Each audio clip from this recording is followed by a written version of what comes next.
Damos gracias, Padre, porque tú, Señor, hoy nos permites estar una vez más, Señor, aquí delante de tu palabra, Padre, para aprender de ti, Señor, y escucharte. Mi Dios, pedimos que tú dirijas este tiempo, Señor, que nuestra mente, nuestro corazón esté atento, Señor, a ti y a tu voz, mi Dios. Agradecemos, Señor, por esta oportunidad de conocer más de ti, de aprender de tu palabra y de tu plan, Señor. En nombre de Jesús oramos. Amén. Abren sus Biblias, por favor, Mateo capítulo 13.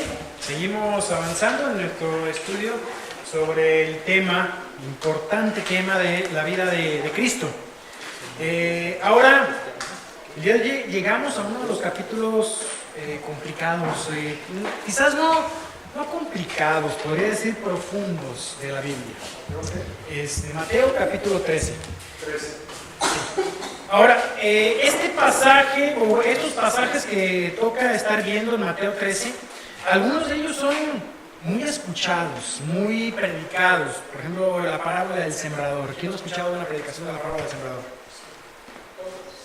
Básicamente todos, ¿no? O sea, si tienes ciertos años como cristiano, seguramente que en un promedio de unos 3, 4 años escucharás por lo menos una vez una predicación de la parábola del sembrador o aplicación al respecto.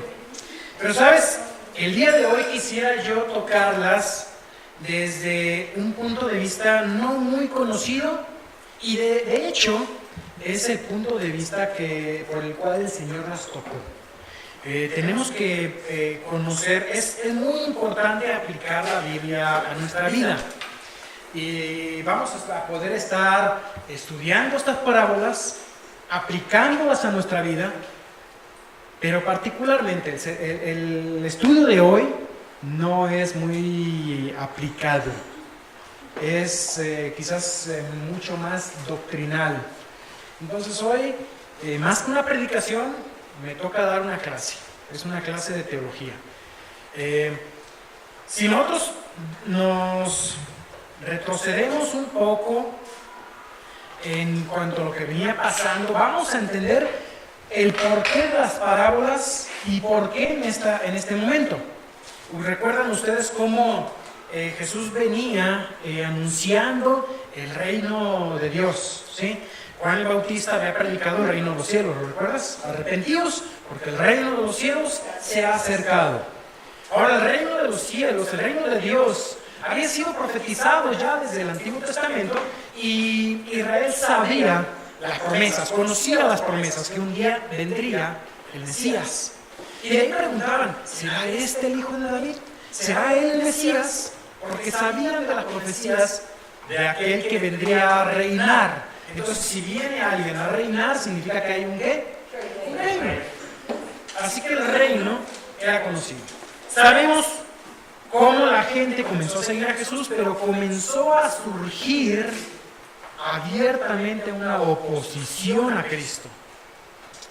Y hasta el punto de que ustedes recuerdan en la predicación pasada la que vimos también acerca del tema de Mateo, por ejemplo, si regresan a Mateo 11, Juan el Bautista pregunta ahí, ¿eres tú? ¿O el que había venido estaremos a otro?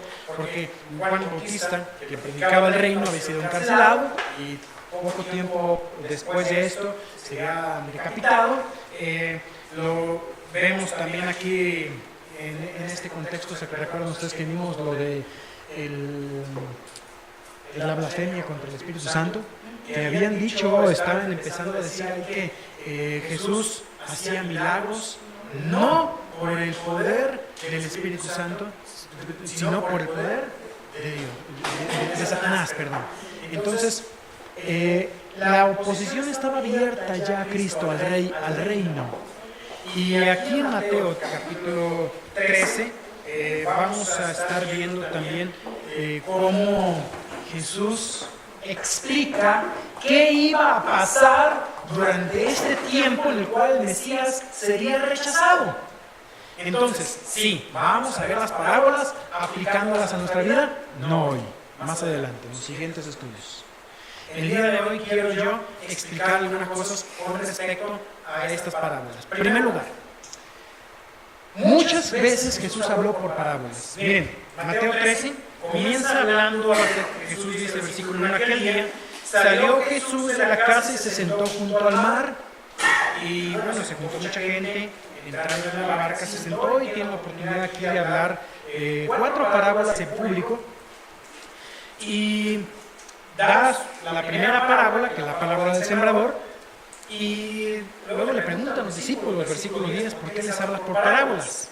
Quisiera yo llegar hasta el versículo 33 nada más para introducir el tema de las parábolas. Sí, ahorita mi propósito, más que ver de una manera expositiva Mateo 13, quiero yo explicar en primer lugar por qué las parábolas, qué es una parábola.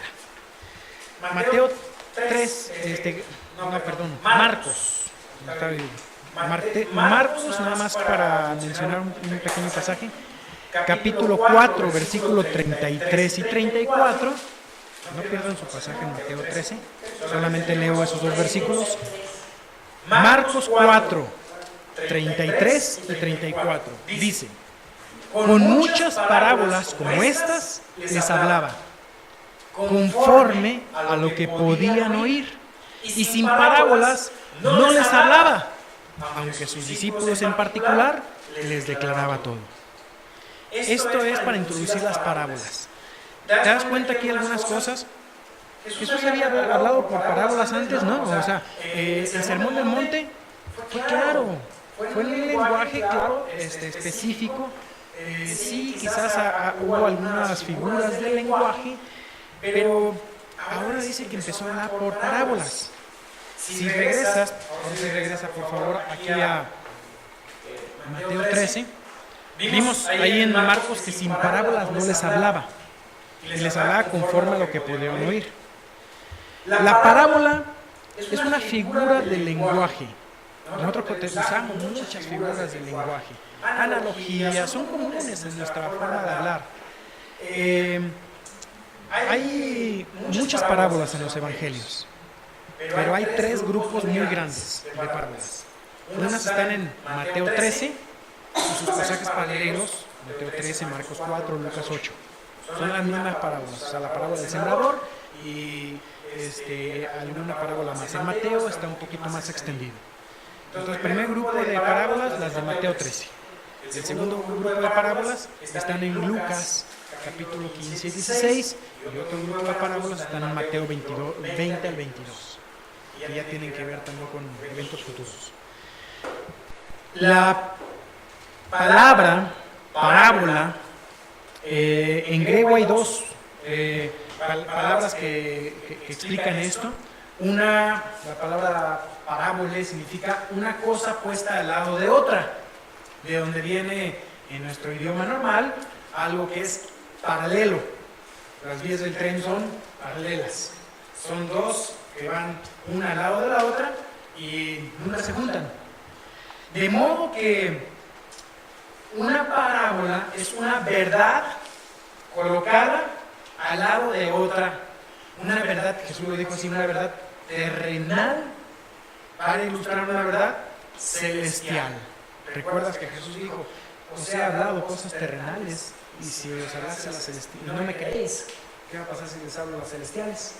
Aquí ya Jesús está hablando cosas celestiales y para ilustrarlas coloca del lado de la verdad celestial una verdad terrenal. ¿Cómo ilustrar estas verdades? Por ejemplo, la parábola del sembrador, ahí viene la misma interpretación, ¿no? O sea, Jesús la interpreta. El sembrador salió a sembrar. ¿Y quién es el sembrador? ¿Tenemos que imaginarnos quién es el sembrador? No, Jesús lo explica. Fíjate, Mateo 13. Dice en Mateo 13,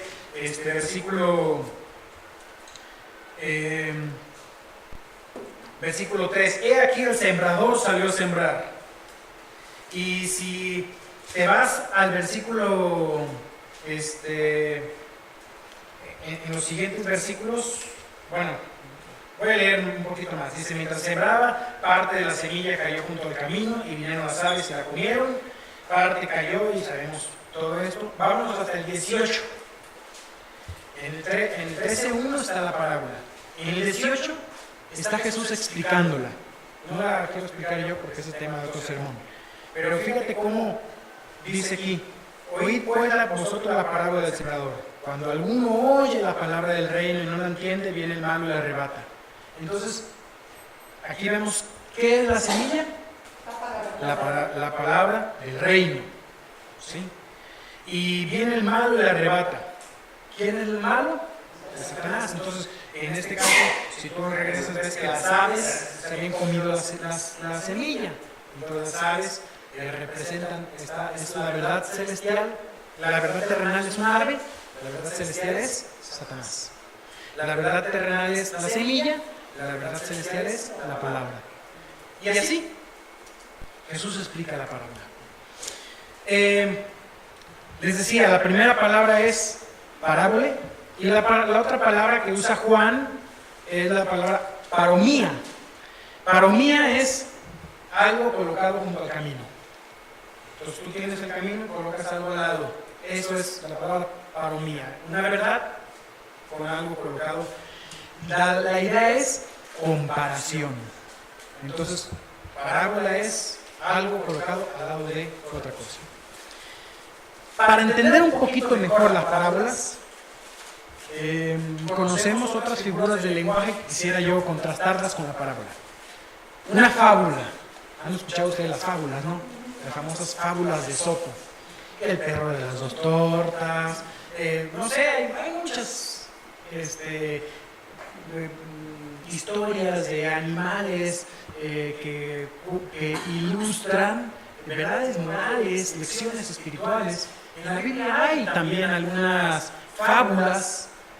Hay dos ocasiones en que hay fábulas en Jueces, capítulo 9, en Segunda Reyes, capítulo 14, donde habla de árboles, plantas, unos árboles que querían escoger un rey, escogieron, como todos los importantes árboles estaban ocupados, escogieron a destino por rey, porque ninguno. El olivo decía, ¿qué acaso yo voy a dejar de hacer el aceite para ocuparme de reinar? ¿No? Pues yo tengo que ocuparme del aceite, y así cada uno de los árboles. Y eso fue una parábola que usó un rey para decirle a un rey, ustedes colocaron lo peor como rey. Entonces, es una fábula. La alegoría es una, cuando en lugar de ponerse uno al lado del otro, es cuando Jesús dice, por ejemplo, yo soy la vid verdadera. Él es la vid. Eso es una alegoría. Y bueno, tenemos ahí fábulas, alegorías, parábolas. Las figuras del lenguaje en la Biblia se usan de una forma normal. ¿Cómo nosotros usamos figuras del lenguaje? ¿Acaso no has dicho alguna vez tú, me estoy muriendo de hambre? ¿Es literal? No, es una figura del lenguaje. Y nadie tiene que venir a explicarte, no, lo que tú usaste es darte nombres raros, una metonimia o algo así. No, o sea, las usas de forma común y corriente. Ahora, la pregunta aquí que responden lo que hacen los discípulos, versículo 10, fíjate, acercándose a los discípulos, después de que él dio la parábola del sembrador, le preguntan a Jesús, ¿por qué les hablas por parábolas? Él respondiendo les dijo, porque a vosotros os es dado saber los misterios del reino de los cielos, mas a ellos no les es dado. Porque a cualquiera que tiene se le dará y tendrá más, pero el que no tiene, aún lo que tiene, le será quitado. Por eso les hablo por parábolas, para que porque viendo no ven, y oyendo no oyen, ni entienden. De manera que se cumple en ellos la profecía de Isaías que dijo, de oído oiréis y no entenderéis, y viendo veréis y no percibiréis. Porque el corazón de este pueblo se ha engrosado, y con sus oídos oyen pesadamente, y han cerrado sus ojos, para que no vean con sus ojos y oigan con sus oídos, y con el corazón entiendan y se conviertan y yo los sane. Pero si te das cuenta, ¿quién es el responsable de esos oídos pesados, de esos ojos cansados? La misma gente. Es el mismo pueblo. De modo que, ante todo esto, recuerda la pregunta fue, ¿por qué les hablas por parábolas? ¿Por qué por parábolas? 4 cosas que quisiera mencionar. Primero, dice aquí que lo que vamos a ver aquí en cuanto a esto, versículo 11 dice, a vosotros os es dado saber los misterios del reino de los cielos. Esta frase es muy importante, los misterios del reino de los cielos. ¿Qué es un misterio? No estamos hablando, un misterio es algo desconocido. No es algo, nos lo explicaba, recuerdan cuando vimos aquí con ¿cómo se llama? William Yao. Misterio no es algo así misterioso de película, no, un misterio es algo no conocido, algo que yo no sabía, pero que ahora es revelado. Entonces tenemos misterios del reino de los cielos. De modo, dice Jesús, a vosotros os es dado conocer los misterios del reino de los cielos. Así que una parábola iba a colocar de una manera concisa, fácil de recordar las verdades que él enseñaba. Creo que es muy común, lo veo yo, por ejemplo, yo soy muy técnico en enseñanza a veces, y las cuestiones técnicas se olvidan fácilmente. Si a lo mejor les pregunto yo en unos días, se acuerdan del 10% de lo que enseñé o menos. Pero ¿sabes de qué se acuerda la gente? El chiste que contó el pastor. La historia, ¿no? Recuerdas la historia. A veces olvidas toda la enseñanza, pero la historia es fácil de recordar. De modo que era muy fácil olvidar. Si Jesús hubiese enseñado las verdades de forma abstracta o teológica, no iban a ser comprendidas muy fácilmente y iban a ser olvidadas de una manera rápida. Como lo dijo Jesús, si os he hablado cosas terrenales y no creéis, ¿cómo van a creer si os hablo las celestiales? Una parábola, por otro lado, es fácil de recordar y puedes meditar en ella de una forma más sencilla y con más detalle. Quizás todos ustedes, o la mayoría de ustedes, podrían decirme, sin haber visto la parábola, ¿cuáles son los 4 tipos de tierra? Aunque no es en orden. A ver, díganme el tipo de tierra de la parábola. Entonces, tenemos pedregales, tierra, espinos, o sea, la tierra junto al camino, que era una tierra dura, y la fértil. Ahí están las 4, lo recordamos. No es muy complicado recordar una parábola. Primera verdad, entonces, primera razón de las parábolas, me ayuda a recordar. Segunda razón, probaba los derechos de Jesús como Mesías. Él cita una profecía, versículo 14, se cumple en ellos la profecía. Entonces, demostraba que Jesús cumplía las profecías. Aquí citó Isaías 6, versículos 9 y 10. Era fácil de recordar, probaba que Jesús era el Mesías, el hecho de hablarle por parábolas y aún ocultar la verdad a los que no creían, que es lo que sigue también. El oyente que creía, esa es la tercera razón, el oyente que creía, le quedaba claro, en el versículo 11, dice a vosotros os es dado saber, y en los versículos finales menciona que los oyentes que no creían, ¿qué pasaba con ellos? No entendían nada. A lo mejor parecía una respuesta dura. ¿Por qué les hablas por parábolas? Para que no entiendan. Eso es lo que Jesús dijo, sí. No están dispuestos en su corazón. No quieren. ¿A qué venían? Venían sencillamente por curiosidad. Y ante ese corazón indispuesto, para que no entiendan.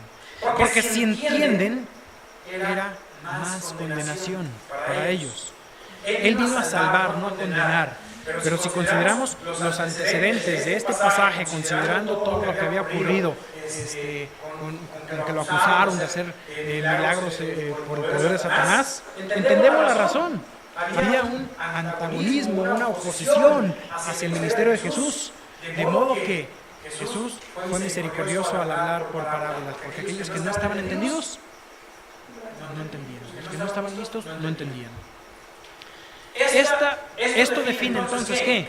La actitud del corazón era la que determinaba cuánto comprenderían. Yo creo que esto también es claro para nosotros, porque La palabra de Dios sigue siendo viva y eficaz.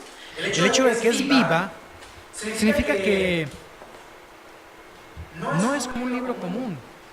Hay momentos en que tú lees un pasaje y de pronto ese pasaje cobra vida para ti.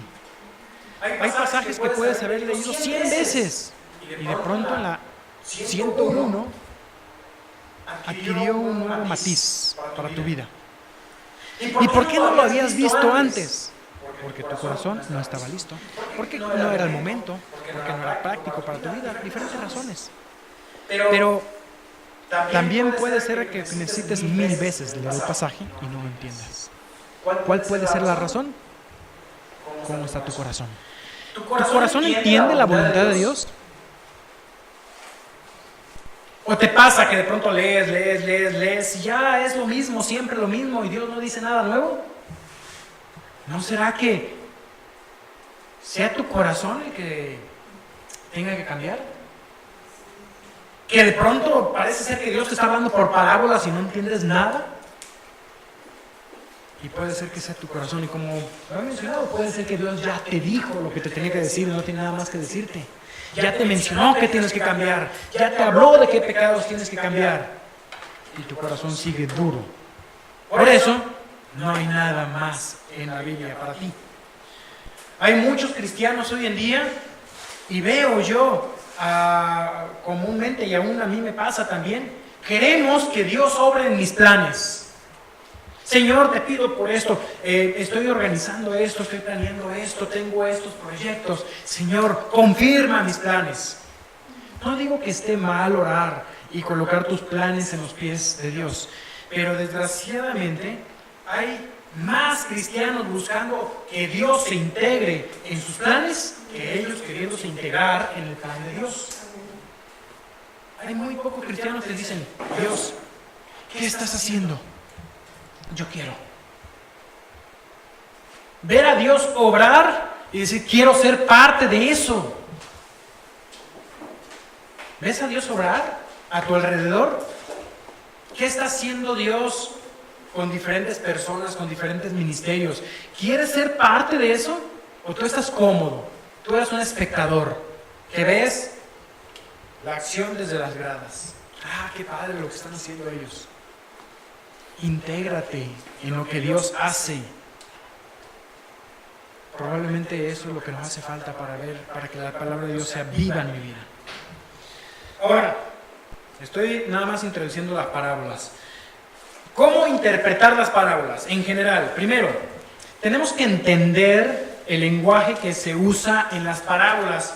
Muchas veces usan costumbres sociales, por ejemplo, la gran cena. Entonces, para interpretar la gran cena, tengo que entender cómo era una cena en aquel tiempo.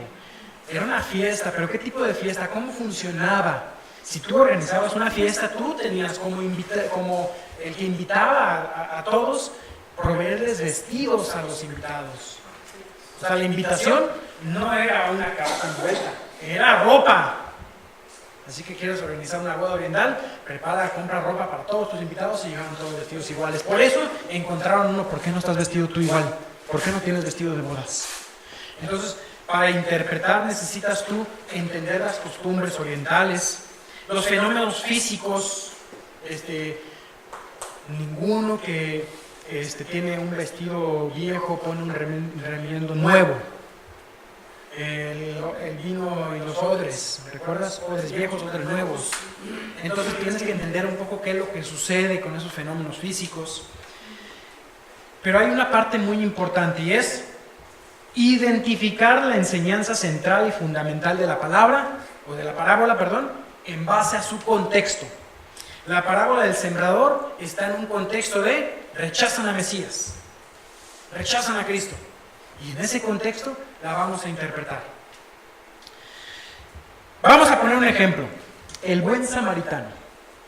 ¿La conocen ustedes la palabra del buen samaritano? Estaban acusando a Jesús. Le preguntaban a Jesús ahí en un momento, ¿qué tengo que hacer? El intérprete de la ley. ¿Qué tengo que hacer para heredar la vida eterna? Jesús le dice, ve y guarda los mandamientos. Yo todo eso lo he hecho. Te falta una cosa. vende lo que tienes y dalo a tu prójimo. ¿Pero quién es mi prójimo? Y entonces Jesús responde con la parábola. Y cuenta de un samaritano que ayudó a un hombre al que no lo ayudó el sacerdote, no lo ayudó el levita, no lo ayudó ningún judío, y un samaritano, un hombre despreciado por los judíos, lo ayuda. Lo lleva al mesón, sana sus heridas, lo lleva al mesón, en el mesón lo curan, deja el dinero y unas monedas y se va. Bueno, en un sermón alguien dijo esto: el hombre herido representa a Adán, los ladrones son el diablo y sus ejércitos, el sacerdote y el levita son la dispensación mosaica, porque son sacerdote y levita, y el buen samaritano es Cristo. El aceite y el vino representan las bendiciones del evangelio, la mula es la humanidad de Cristo, el mesón es la iglesia, y los 2 denarios que pagó el buen samaritano al mesonero son la vida presente y la porvenir. ¿De dónde sacó todo eso? Se oye muy bonito, ¿no? Pero, ¿por qué Jesús citó la parábola del buen samaritano? ¿Por qué? Para contestar una pregunta. ¿Cuál era la pregunta? ¿Quién es mi prójimo? Entonces toda esa interpretación trató de aplicar a la vida así como que sea bonito. ¡Ay, qué bonita aplicación!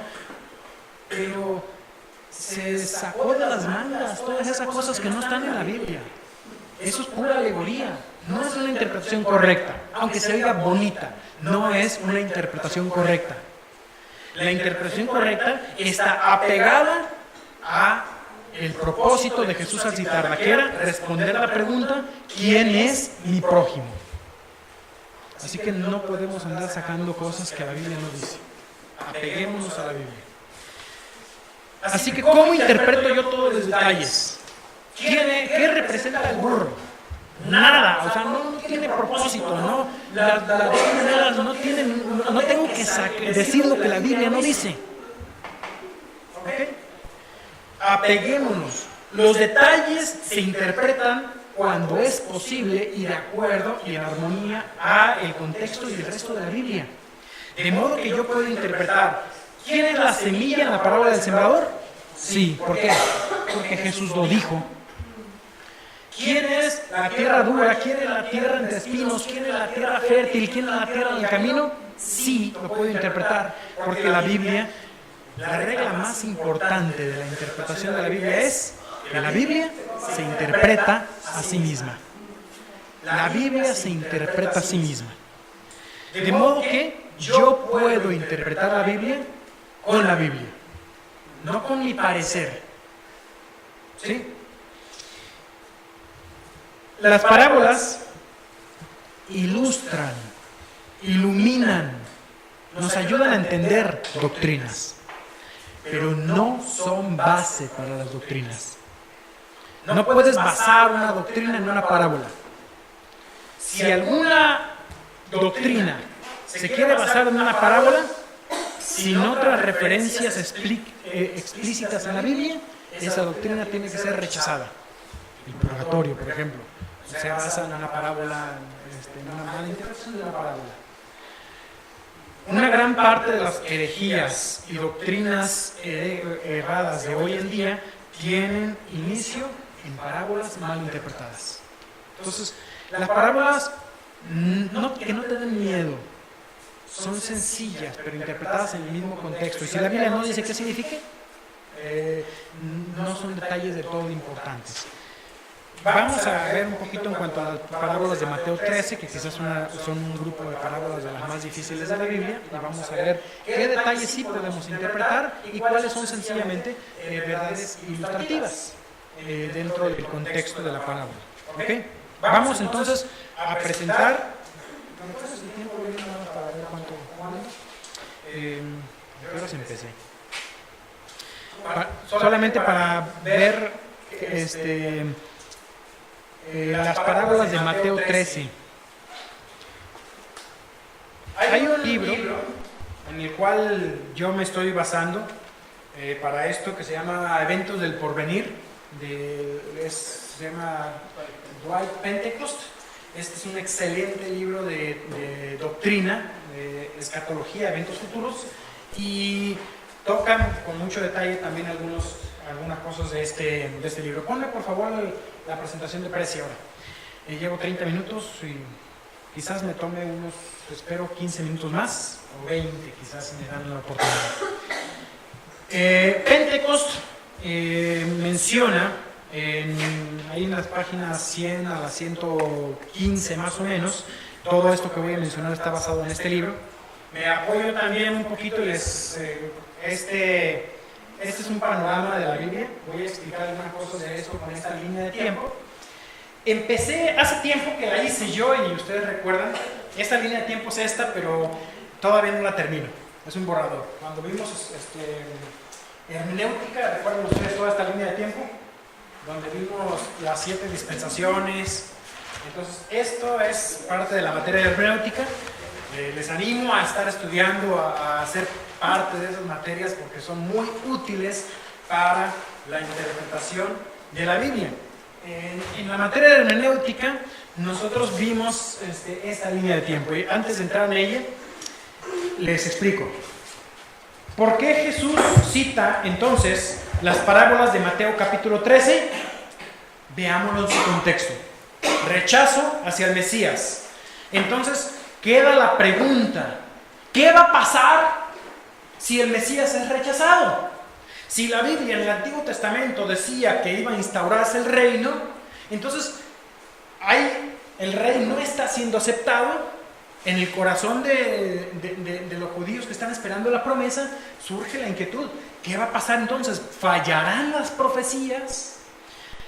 La intención de esto, explico esto, dice Pentecost, el periodo desde el rechazo del Mesías hasta su recibimiento en la segunda venida está descrito en 2 porciones de la palabra.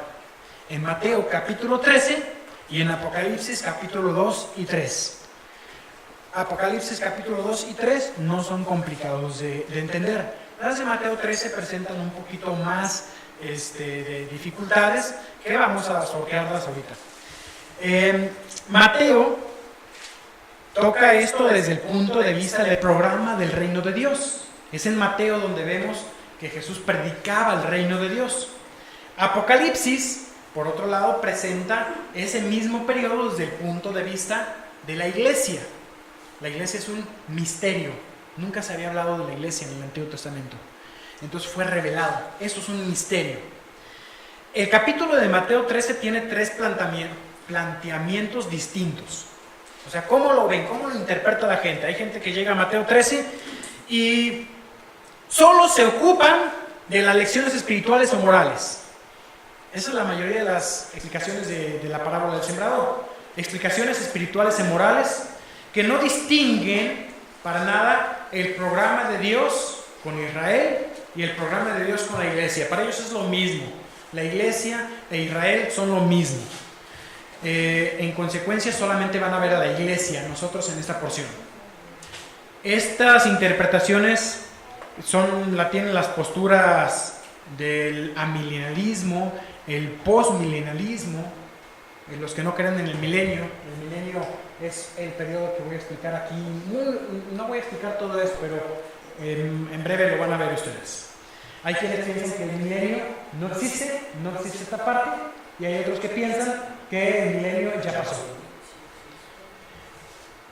Hay otro grupo, el segundo planteamiento, son los que reconocen esa distinción de la iglesia y de Israel, pero relegan la porción limitándola solamente a Israel. Es decir, Mateo 13 habla de Israel. Este grupo se conoce como los grupos ultradispensacionales. Es decir, creemos en las dispensaciones y colocan las dispensaciones. Son 7 dispensaciones. Aquí están 1, 2, 3, 4, 5, 6, 7. Y todo lo interpretan bien cuadrado en esa sección. Nosotros vamos a plantearlo desde esta tercera opción.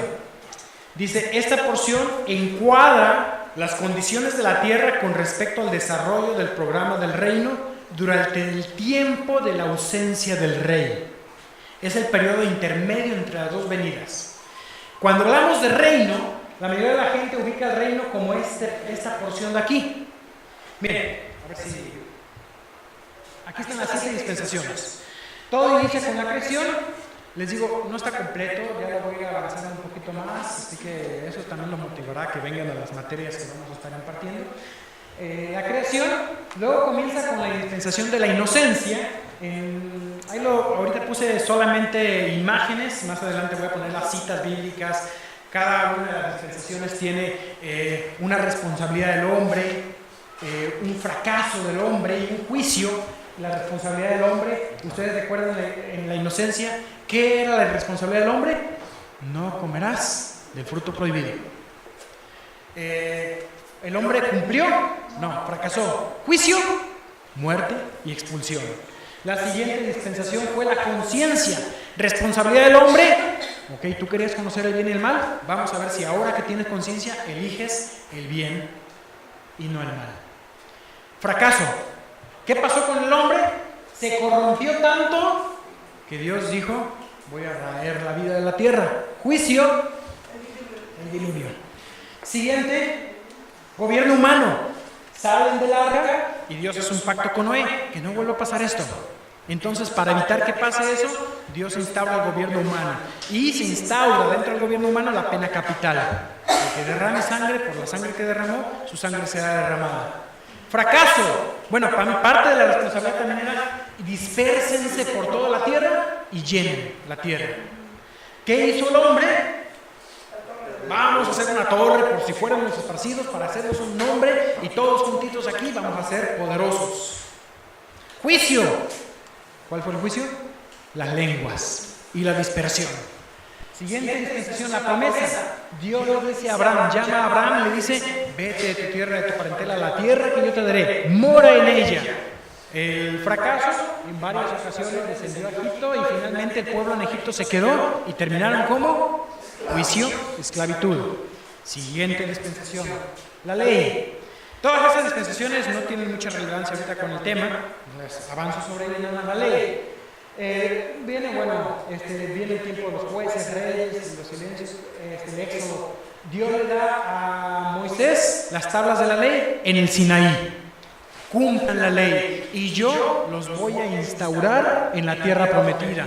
Vienen a la tierra, ahí tenemos jueces, los reyes, 400 años de silencio, la vida de Cristo. Todo eso es dentro del periodo de la ley. Aún la vida de Cristo está dentro de la ley. Mateo, Marcos, Lucas, Juan, los evangelios son parte de la dispensación de la ley.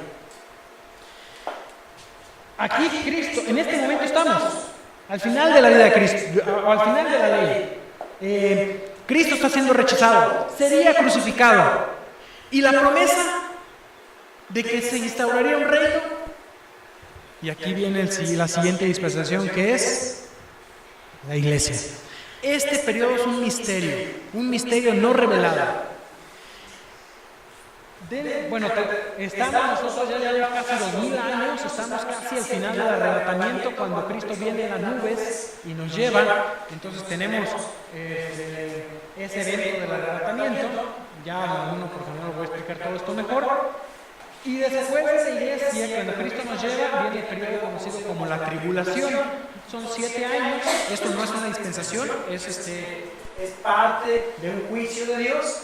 Y mientras está ocurriendo la tribulación aquí en la tierra, nosotros, aquí está dividido en dos partes, lo que es 3 años y medio y 3 años y medio. El principio de dolores y la gran tribulación, Mateo 23, todo eso ya lo veremos en su momento. En el cielo, nosotros, aquí estaba el rapto, nos subimos, tenemos el tribunal de Cristo y las bodas del Cordero. Eso ocurre ya en el cielo. Mientras tanto, en la tierra, pues las 7 trompetas, los 7 juicios, las 7 copas, los sellos, todo ese dolor que está ocurriendo aquí con el gobierno del anticristo y demás. Después de esto, sigue el reino, que es cuando Jesús cumple lo que se había prometido, el reino milenial, 1000 años reinados, en los cuales un ángel ata a Satanás y se conoce también como la cena de las bodas del Cordero. ¿Recuerdan? Acá en el cielo fue las bodas del Cordero y ahora sigue la fiesta. ¿Cuánto duraba una fiesta en el tiempo de Jesús? Normalmente una semana, a veces se prolongaba más, depende de la importancia del rey y lo que podía pagar. La del Señor Jesús va a durar 1000 años. La fiesta de las bodas del Cordero. Al final de igual hay termina con un juicio, comienza con una responsabilidad del hombre y hay un fracaso, las naciones se rebelan y al fin de todo esto, pues viene el juicio del gran trono blanco, en el cual se determina el destino de todos aquellos que rechazaron a Cristo y después de eso sigue la eternidad, cielo nuevo y tierra nueva. Así que, a grandes rasgos, eso podemos decir son las dispensaciones. ¿Ok? ¿Qué pretende entonces Jesús con las parábolas de Mateo 13? Explicarnos, a ver si, ¿qué iba a ocurrir? Déjenme regreso hasta aquí. Según la visión del judío, venía Cristo, se aceptaba y después no hay cruz, después de que el Mesías viene, ¿qué sigue? El reino milenial. Pero el Mesías está siendo rechazado. Entonces hay que explicar cuál es el programa que aplica ahora tras el rechazo del Mesías. Avanzo rápido. Discúlpenme, pero tengo que el tiempo se me ha terminado. Ya podemos apagar si quieren el cañón, no lo necesitamos. Les invito a aquellos que quieran conocer más, les puedo prestar este librito, voy a ver si, no sé, creo que voy a poder obtener más. Aquí se presenta todo esto, las dispensaciones a través de gráficos, así que puedo prestarles esto para que lo estudien, o incluso quizá lo podamos estudiar juntos. Okay.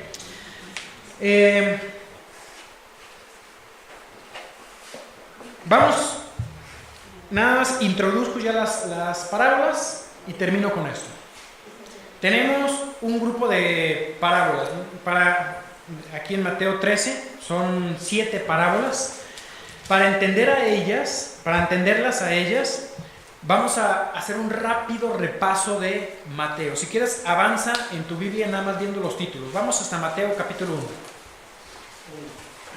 Nada más vamos a ver los títulos de los capítulos, ¿ok? Mateo capítulo 1 y capítulo 2. Aquí vamos a ver cómo Mateo nos demuestra el derecho legal de Cristo para ser rey. ¿Te das cuenta qué es lo que ves en los títulos? Su genealogía, su nacimiento, la visita de los magos, la matanza de los niños.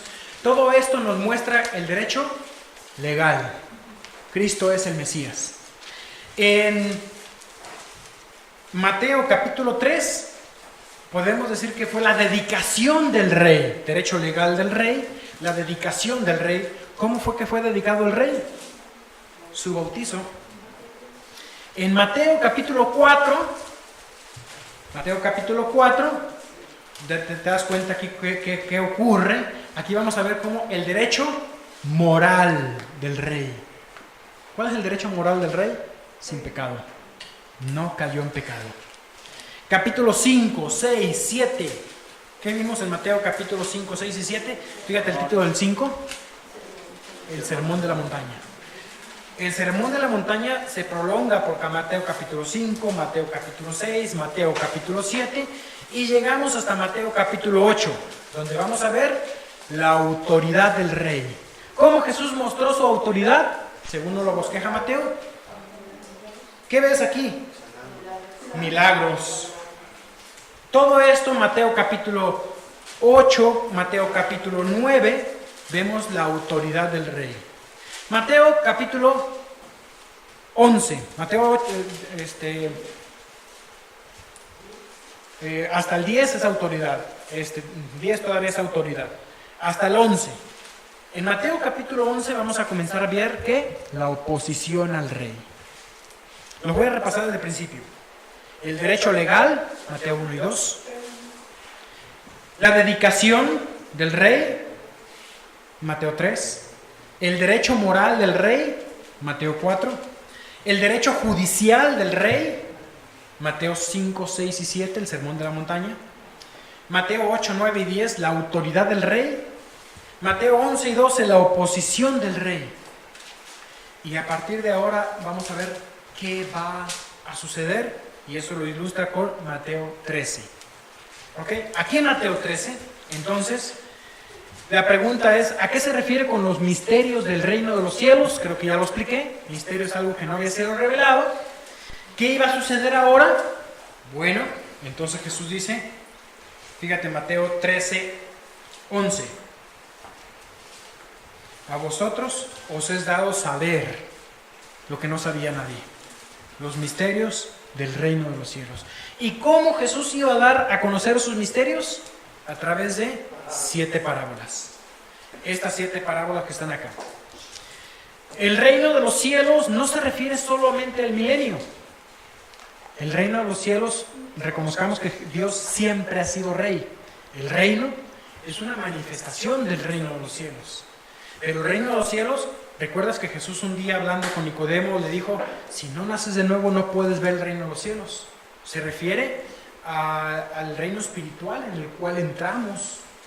Pero también se refiere al reino milenial. También se refiere al misterio del reino. ¿Cómo voy a entender a qué se refiere? Con el contexto.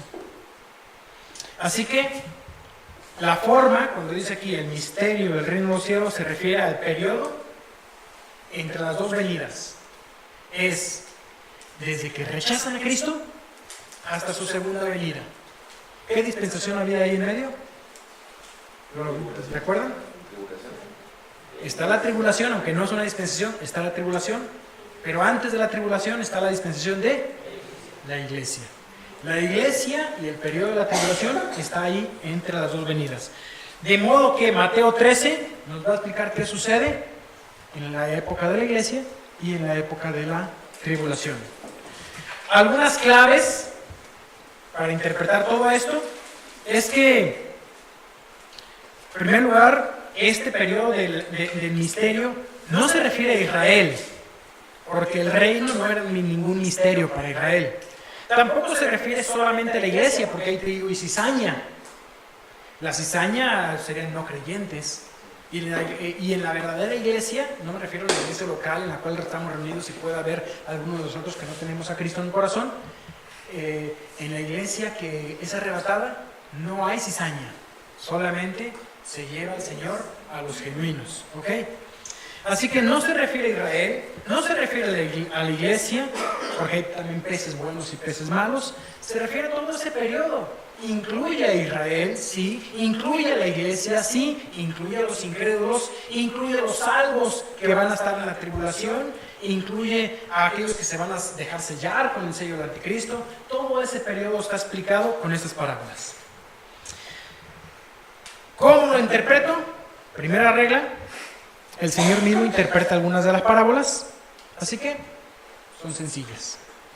Y nos deja su método de interpretación, que tiene que ver con armonía. Segundo, aun cuando hay algunas parábolas que el Señor no interpreta, por ejemplo, trigo y cizaña, por ejemplo, los peces buenos y malos, la semilla de mostaza, la levadura. Bueno, la cizaña, fíjate, se la explica, perdón, eso dije que no se la explica, versículo 36 al 43. El tesoro escondido y la pérdida de gran precio no se interpretan. La red, tesoros viejos y nuevos y viejos. Todas esas parábolas, vemos que algunas no son interpretadas, pero las figuras que usa son comunes en la Biblia. De modo que cuando las vayamos a interpretar, vamos a ir a ver cómo se usan esas figuras en otros lugares de la Biblia, y eso nos da, como Jesús utilizó también esa misma forma de interpretación, nos va a dar la clave para que sea más fácil interpretarlo. No son figuras aisladas. Scrooge, no sé si se pronuncia así, es un teólogo. Él escribe lo que él considera la clave de la interpretación de Mateo 13. Leo, préstenme atención por favor. Básicamente con esto estoy terminando.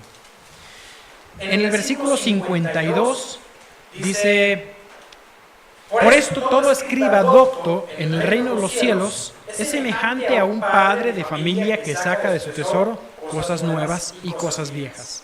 Según Scrooge, Esa frase, cosas nuevas y cosas viejas, con seguridad se refiere a las parábolas, pero ¿cuáles son las parábolas viejas y las parábolas nuevas? Recordemos, son misterios viejos y nuevos. Él piensa que esta es la clave para interpretar este pasaje. Vamos a ver aquí un escenario donde la enseñanza, fíjate, en Mateo, Mateo capítulo 13, versículo 1, ¿qué escenario tiene Jesús aquí? El mar está en público, se juntó mucha gente. En el versículo 36, Scrooge dice que esta puede ser la clave de la interpretación. Vamos a ver un cambio de escenario. Entonces, despedida la gente, versículo 36, entró Jesús a la casa y acercándose sus discípulos le dijeron: explícanos por favor la parábola de la cizaña en el campo. ¿Te das cuenta? Hay un cambio de escenario. Así que las parábolas, 4 fueron enseñadas en público: el sembrador, el trigo y la cizaña, el árbol de mostaza y la levadura en la harina. Son enseñadas en público. 3 son enseñadas en privado: el tesoro, la perla y la red. De este modo, entonces, según Scrooge, las primeras 4 son los tesoros nuevos de verdades y las últimas 3 son los tesoros viejos, es decir, las verdades que ya habían sido reveladas antes, porque ya algunas cosas de esto ya ocurrían en el Antiguo Testamento. Tenemos entonces este cuadro de 7 cuadros progresivos. Son 7 cuadros progresivos que describen el curso, el curso del reino en misterio. ¿Y cuáles son esos 7 cuadros? El sembrador, la simiente y las tierras, que es la proclamación del reino. Luego de la proclamación del reino, vamos a ver el trigo y la cizaña, que es una falsa imitación del reino que ha ocurrido a través de la historia. Lo vemos en la historia de la iglesia, con la iglesia católica, con las diferentes sectas y las malas interpretaciones de la Biblia. Luego vamos a ver el árbol de mostaza, que es una amplia y visible extensión del reino, hasta que el reino cubra toda la tierra, es decir, el evangelio llegue a toda la tierra. Y luego vamos a ver la levadura en la harina, una corrupción insidiosa en el reino. ¿Hay levadura hoy en día en la iglesia cristiana? Sí, la hay. Hay muchos que dicen ser cristianos sin serlo. Hay muchos grupos de cristianos o de iglesias que dicen ser cristianas y usan la Biblia, pero todo lo que hacen es buscar su propio beneficio.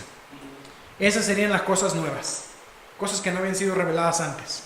Mientras que el Padre también saca de su tesoro esos tesoros viejos.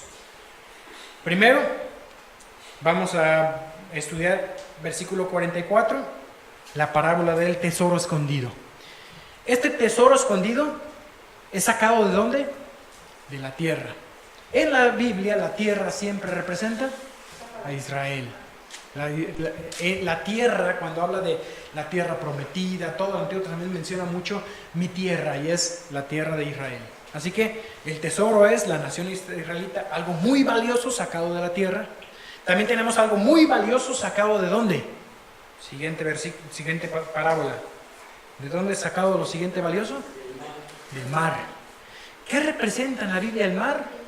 Las naciones gentiles. Vi una multitud como un mar, naciones y lenguas. En varias ocasiones aparece esa figura. Así que podría hablar acerca de los salvos que no pertenecen a Israel. La iglesia, los salvos de la tribulación. Y al final terminamos con la última de las parábolas, que es la red. La red captura peces buenos y peces malos. Esto nos habla acerca del juicio de las naciones al final de la tribulación, y entonces comienza el reino, y terminaron las parábolas del misterio del reino. Esa es la introducción. No fue una predicación, fue una clase, a lo mejor mucha teología, se graba, así que si alguno quiere repasarlo, no es algo que a la primera la capto. Creo que yo tomé todas las materias completas y iba captando, es que ya me habían dicho. Entonces les recomiendo repasar, lean, puedo prestar libros, pueden venir y estudiar aquí. Les invito a profundizar en ese tema, ¿ok? A partir de entonces, de las que siguen, ya veremos las parábolas estudiadas de una forma un poco más práctica para nosotros, pero sin dejar el punto de vista de por qué fueron dichas. Quisiera yo repetir la aplicación que les había dado. Las parábolas ocultan la verdad al corazón indispuesto. Revelan la verdad al corazón dispuesto. El corazón dispuesto quiere saber más, profundiza, escudriña. Es aquel como los de Berea que volvían y escudriñaban la Biblia para ver si estas cosas eran así. ¿Cómo es tu corazón? ¿Tu corazón tiene hambre por la palabra de Dios o tú eres el que sencillamente viene a escuchar? ¿Tiene curiosidad? Como en la parábola del sembrador, aquel que, ¡ay, qué padre estuvo la predicación! Pero de aquí a la próxima semana ya vino las aves, quitaron la semilla y todo el fruto que pudo haber producido en ti. Así que analiza tu corazón, dispón tu corazón, ten hambre de la palabra de Dios. No te quedes solamente con lo que escuchaste aquí. Y yo estoy seguro, porque a mí me pasó, no estoy culpándolos a ustedes que son malos estudiantes. Yo soy así. Estudio algo, escucho una conferencia y a la semana, así somos, el 10% lo retengo, el resto lo perdí. Por eso es bueno tener algo escrito, repasarlo, tomar notas, acercarse, decir, oye, yo quiero saber un poco más, inscribirte en un instituto bíblico por internet para conocer más. Así que te animo a que lo hagas. Vamos a ver. Padre, damos gracias, Señor, porque tú le dijiste un día a Abraham, considerándolo amigo tuyo, Señor, que no le ibas a ocultar lo que habrías de hacer. Y hoy, Señor, en tu palabra vemos que también a nosotros nos has revelado lo que harás y lo que estás haciendo. Que nuestro corazón esté dispuesto a conocer, Señor, que, como dice tu palabra también, que no menospreciemos las profecías, porque nos llenan de aliento, nos llenan de ánimo, nos motivan a predicar la palabra porque el tiempo está cerca, porque pronto vienes. Se nos acaba el tiempo aquí, Señor, y la oportunidad de compartir el Evangelio, la oportunidad también de limpiar nuestras vidas, Señor, porque tu venida está cerca, porque sabemos que un día tendremos que dar cuenta ante ti y que ese día está cerca. Señor, que las profecías y que todo lo que estamos estudiando nos motive cada día a temerte, a amarte, a servirte, a involucrarnos en tu plan. Gracias, Señor, porque tú nos has revelado tu plan. Y mi Dios, y mi oración es que mi corazón, que el corazón de mis hermanos tengamos anhelo por ser parte de tu plan grandioso, que el plan de las edades, el amor hacia el mundo y a los perdidos. Gracias por este tiempo, por este estudio. En nombre de Jesús oramos. Amén.